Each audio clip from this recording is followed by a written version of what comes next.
आज का हमारा विषय है इंटीग्रेटेड मार्केटिंग कम्युनिकेशन क्या है। आज के वीडियो में आपको मिलेगा 4Ps, प्रमोशंस, इतिहास और उत्थान इंटीग्रेटेड मार्केटिंग कम्युनिकेशन का, क्यों हमें इंटीग्रेटेड मार्केटिंग कम्युनिकेशन की जरूरत पड़ी, परिभाषा क्या है IMC की और उसका प्रभाव। तो चलिए शुरू करते हैं आज का वीडियो।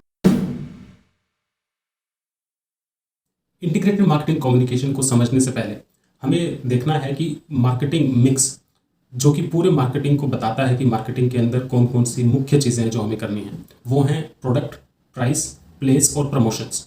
जब हम इंटीग्रेटेड मार्केटिंग कम्युनिकेशन की बात करते हैं तो हम प्रमोशंस की बात करते हैं। प्रमोशन किसे कहते हैं? प्रमोशन है अपने प्रोडक्ट, अपने ब्रांड के बारे में जो हमारा टारगेट ऑडियंस है उसको बताना कि हमारे पास ये चीज़ है। एक बहुत बेसिक सी कहावत है जो यहाँ पर बहुत ही फिट बैठती है। It's very difficult to find a black cat in a dark room. एक काली बिल्ली को एक अंधेरे कमरे में ढूंढना बहुत मुश्किल है। यही मार्केटिंग के अंदर प्रोडक्ट्स और ब्रांड्स के बारे में भी लागू है। जब आपके पास एक बहुत बेहतरीन प्रोडक्ट है, जब तक लोग उसके बारे में जानेंगे नहीं, लोगों को उसके बारे में पता नहीं होगा, तो वो उसको खरीदेंगे कैसे?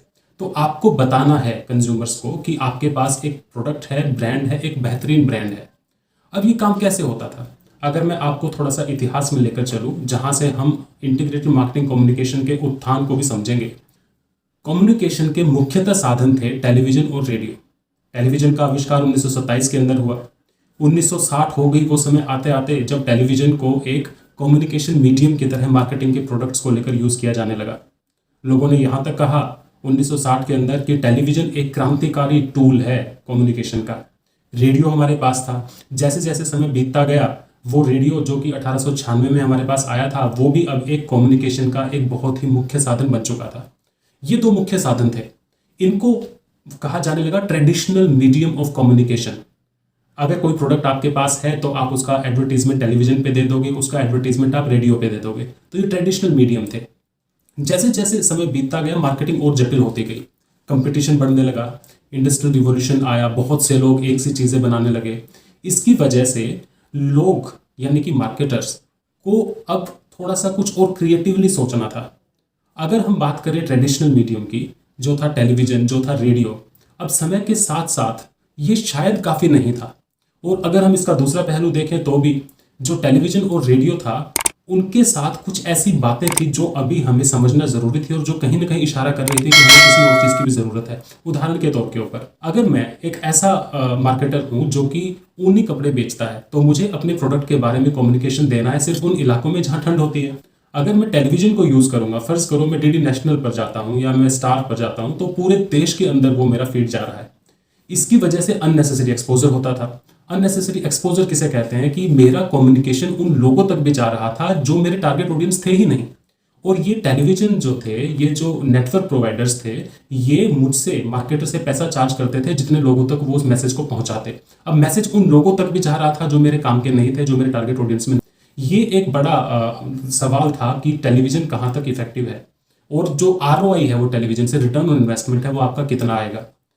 जैसे जैसे और समय बीता तो माइक्रो मार्केटिंग भी एक सच के तौर पर उभर कर आने लगा। माइक्रो मार्केटिंग क्या था कि आप नेशनल लेवल की मार्केटिंग ना कर लोकल लेवल की बात करें।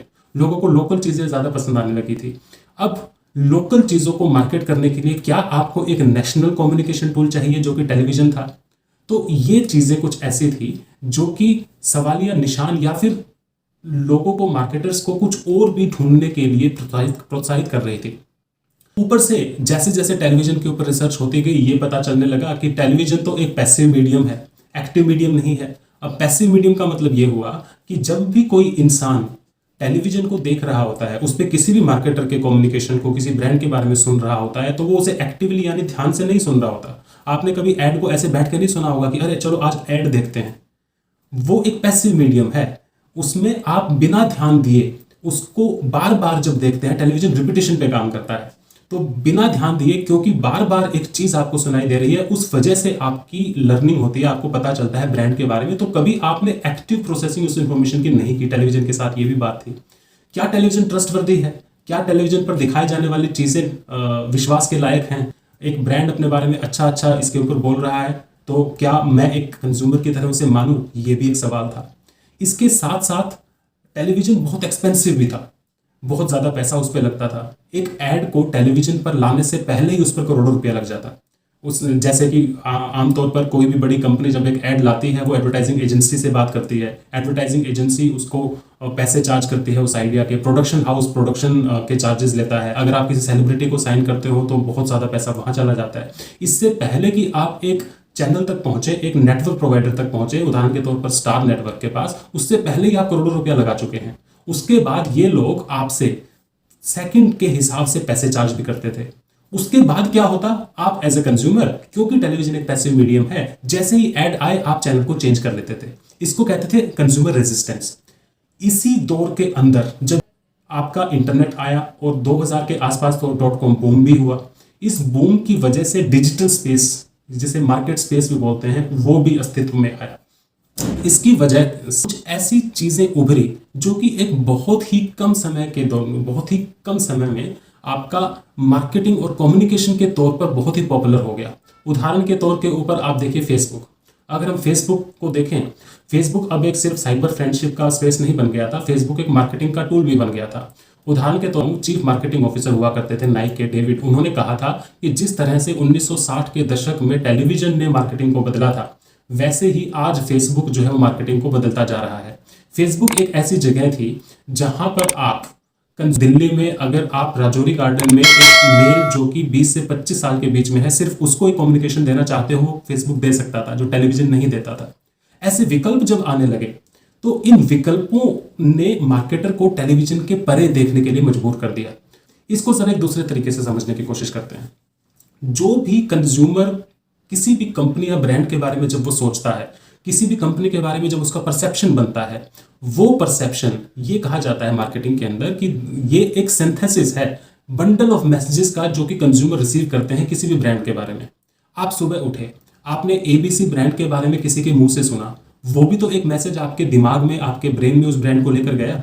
तो अब जितनी भी बार आप किसी भी ब्रांड के बारे में सुनते थे, वो आपके दिमाग में उस ब्रांड के बारे में एक परसेप्शन क्रिएट करने में, एक माहौल बनाने के लिए एक अहम रोल अदा करता था। अब इस तरह के दौर के अंदर बहुत सी चीजें ऐसी भी हो सकती थी जो नेगेटिव हो ब्रांड के बारे में। तो इसलिए मार्केटर ने यह सोचा, क्यों ना मैं कंज्यूमर को हर जगह पर जहां उसे पकड़ा जा सकता है, जहां उसे बताया जा सकता है ब्रांड के बारे में, वहां उसे क्यों ना बताऊं। उदाहरण के तौर के ऊपर, आप सुबह उठे, आपने सुबह उठकर अखबार खोला चाय के लिए, अखबार में आपको एक कंपनी का ऐड मिल गया, तो आपको पकड़ लिया उस कंपनी ने अखबार के टाइम पे। उसके बाद आप नाश्ते के लिए टेलीविजन देखने लगे, तो टेलीविजन पर ऐड आई, आपको वहां पर उस मार्केटर ने पकड़ लिया। ऑफिस के लिए आप निकले, कॉलेज के लिए निकले, आप रास्ते में जा रहे हैं तो एक होर्डिंग उसी कंपनी का आपको मिल गया, आपको रास्ते में भी पकड़ लिया।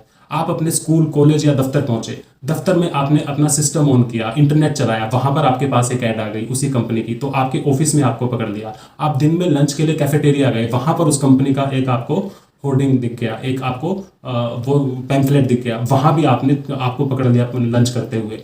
आप शाम को घर आते वक्त मॉल में सामान लेने के लिए गए, मॉल में भी आपको एक ऐड दिख गई, तो वहां पर भी आपको पकड़ लिया। आप शाम को घर वापस आ रहे हैं तो फिर आपको होर्डिंग दिखा, आपको पकड़ लिया। फिर शाम को आपने टीवी देखा, टीवी पर भी आपको पकड़ लिया। सुबह उठे, शाम को आप सोए, आपने टीवी कितनी बार देखा? आपने हो सकता है 2 ही बार देखा। तो ट्रेडिशनल मीडियम आपको बहुत कम अवसर देता था एक मार्केटर को कि वो कंज्यूमर तक अपनी बात पहुंचा सके। इसलिए अब ये कवायद थी कि जहां भी संभव है वहां पर कंज्यूमर को अपने प्रोडक्ट के बारे में बताया जाए। और ये जो कवायद थी, यही कवायद आगे चलकर इंटीग्रेटेड मार्केटिंग कम्युनिकेशन कहलाई। क्योंकि अगर आप ये देखें कि मार्केटर के पास आज सिर्फ टेलीविजन और रेडियो नहीं है, उसके पास न्यूज़पेपर भी है, उसके पास मैगजीन भी है, उसके पास आउटडोर एडवर्टाइजिंग भी है, उसके पास बिलबोर्ड्स भी है, उसके पास डायरेक्ट मार्केटिंग भी है, उसके पास इंटरनेट मार्केटिंग भी है, उसके पास सेल्स प्रमोशन भी है। ये इन सारी चीजों को यूज क्यों ना करे? इसी को ही इंटीग्रेटेड मार्केटिंग कम्युनिकेशन बहुत ही आम भाषा में कहा जाता है। अगर मैं आपको आईएमसी की परिभाषा की बात करूं तो वो है a concept of marketing communications planning that recognizes the added value of a comprehensive plan. एक ऐसा कंसेप्ट मार्केटिंग के कम्युनिकेशंस के संदर्भ में, जो कि एक ऐसी कम्युनिकेशन प्लानिंग की बात करता था, जो एक ऐसे कॉम्प्रिहेंसिव प्लान, एक ऐसे प्लान को मानती थी और उसकी एडेड वैल्यू को मानती थी, जो कि अलग अलग कम्युनिकेशन के डिसिप्लिन्स के रोल को समझता था, उसको मानता था। और ये मानना था कि आप अगर अलग अलग कम्युनिकेशन के टूल्स को यूज कर कंज्यूमर तक पहुंचेंगे तो उसका इम्पैक्ट ज़्यादा होगा इस चीज़ के एवज में या इस चीज़ के कंपैरिजन में, जब आप एक या दो चीज़ों को लेकर ही कंज्यूमर तक पहुंचते हैं। और ये इसलिए था क्योंकि हम पहले ही बात कर चुके हैं कि कंज्यूमर का किसी भी ब्रांड को लेकर एनकाउंटर कितनी बार होता है, ये तय करता है कि उसका परसेप्शन उसके बारे में कैसे बनेगा। तो ये आईएमसी था। आईएमसी का प्रभाव जो है वो देखते ही समझ आता है। आज अगर उदाहरण के तौर के ऊपर जब एयरटेल ने अपना लोगो चेंज किया, पहले वो एयरटेल का लोगो अलग आता था, अब अलग उन्होंने लोगो बदला है। उन्होंने सिर्फ 15 दिन का विंडो रखा था आपको बताने के लिए कि एयरटेल बदल गया है। 15 दिन अगर वो सिर्फ टीवी पे बात करते, अगर वो रेडियो पे बात करते, ट्रेडिशनल मीडियम पे बात करते, शायद वो ना कर पाते, क्योंकि उन्होंने हर संभवतः उस एलिमेंट, उस कम्युनिकेशन टूल का यूज किया। इसलिए वो सिर्फ 15 दिन के अंदर आप लोगों को बता पाए कि अब ये चीज हुआ है। ये आईएमसी का प्रभाव है। तो इंटीग्रेटेड मार्केटिंग कम्युनिकेशन, इंटीग्रेटेड यानी कि सबका एक जोड़ करना, मार्केटिंग कम्युनिकेशन, मार्केटिंग के बारे में जो बताना है उसका, तो सारी चीजों को मिलाकर अब 100 रुपए आप सिर्फ टेलीविजन रेडियो पे ना लगाएं, उसमें से 50 टेलीविजन पे लगाएं, 20 रेडियो पे लगाएं, 10 आउटडोर पे लगाएं, 10 सेल्स प्रमोशन पे लगाएं, 10 नेटवर्क मार्केटिंग पे लगाएं, 10 डायरेक्ट मार्केटिंग पे लगाएं। पैसे को बांटना, ये इंटीग्रेटेड मार्केटिंग कम्युनिकेशन है।